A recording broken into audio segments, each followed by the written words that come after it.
حکومت پاکستان نے حج پالیسی کا اعلان کر دیا ہے، اور اب یہ موقع ہے کہ مسلمان اپنا جائزہ لیں کہ کیا مجھ پر حج فرض ہے یا نہیں، حج کرنا کیوں فرض ہے۔ اللہ رب العزت نے قرآن پاک میں ارشاد فرمایا، ان اول بیت وضع للناس للذی ببکۃ مبارک وہدی للعالمین، بے شک روح زمین پر عبادت کے لیے جو سب سے پہلا گھر بنایا گیا وہ خانہ کعبہ تھا، جو کہ مبارک ہے اور عالمین کے لیے ہدایت کا مرکز ہے۔ فیہ آیات بینات، اس میں کھلی نشانیاں ہیں، مقام ابراہیم، اور ان میں سے ایک نشانی مقام ابراہیم ہے۔ ومن دخلہ کان آمنا، جو حرم مکہ میں داخل ہو گیا وہ امن پا لیتا ہے۔ وللہ علی الناس حج البیت من استطاع الیہ سبیلا، اور جس پر استطاعت ہے اس کے لیے حج کرنا فرض ہے۔ ومن کفر فإن اللہ غنی عن العالمین، اور جو انکار کرے تو بلا شبہ اللہ رب العزت غنی ہے، اسے ہماری عبادت کی حاجت نہیں ہے۔ ہم عبادت اپنے لیے کرتے ہیں، اپنی بہتری کے لیے، اپنی کامیابی کے لیے، خود کو اطاعت گزار ثابت کرنے کے لیے اور اللہ تعالیٰ کی فرما برداری کرنے کے لیے۔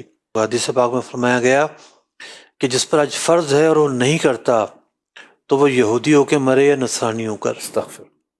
ایک تشریح اس کی یہ ہے کہ اس شخص نے یہودیوں کا طریقہ اختیار کیا، نصارہ کا طریقہ اختیار کیا، اور بعض محدثین نے اس کی تشریح بیان کی کہ اس میں ایمان برے خاتمے کی بھی وعید ہو سکتی ہے، کہ یہ جو شخص ہے کہیں اپنے آپ کو برے خاتمے کی طرف تو نہیں بڑھا رہا۔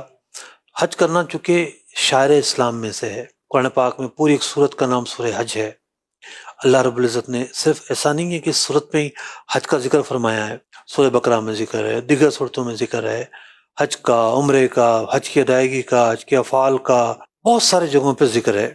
تو یوں قرآن پاک میں بہت سارے مواقع پر حج کی تعلیمات کو بیان کیا گیا۔ تو حج ایک اہم عبادت ہے، جو نہیں جاتا نا اس سے اندازہ نہیں ہوتا کہ حج کتنا عظیم کام ہے۔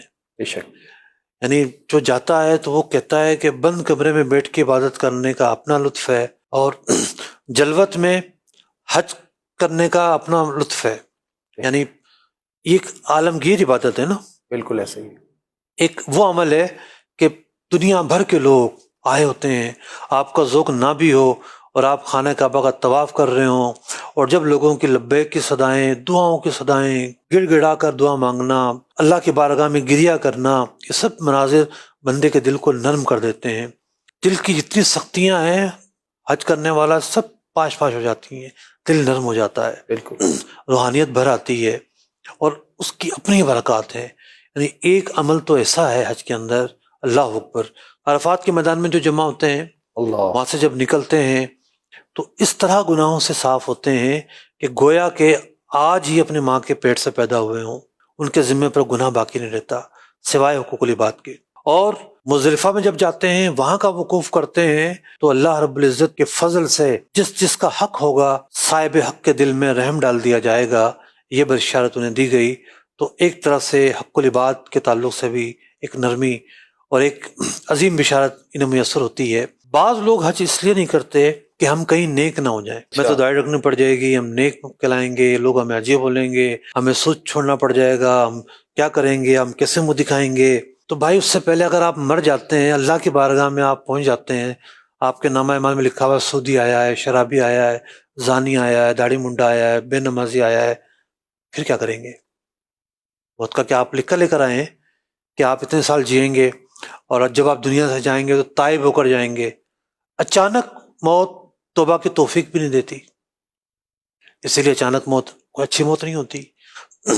تو کہنے کا مقصد یہ ہے کہ یہ جو وسوسے ہیں آپ کے ذہن میں، جو آپ ایک 500 سالہ پلان لے کے گھوم رہے ہیں کہ پہلے میں یہ کروں گا، پھر میں یہ کروں گا، لیکن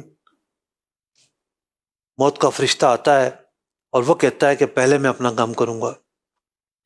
تو یہ آپ اپنی پلاننگ بعد میں رکھیے، پہلے فرض ادا کیجئے۔ ان تمام فرائض کی وجہ سے آپ کو تو برکت نصیب ہوگی، اور آپ کی دنیا پلٹ جائے گی، آپ کی کایا پلٹ جائے گی، اور آپ برکات لے کر آئیں گے۔ اللہ رب العزت سے دعا ہے کہ اللہ رب العزت ہمارے عزم کو مضبوط فرمائے، آمین آمین۔ جن لوگوں پر حج فرض ہے انہیں توجہ کرنے کی توفیق عطا فرمائے۔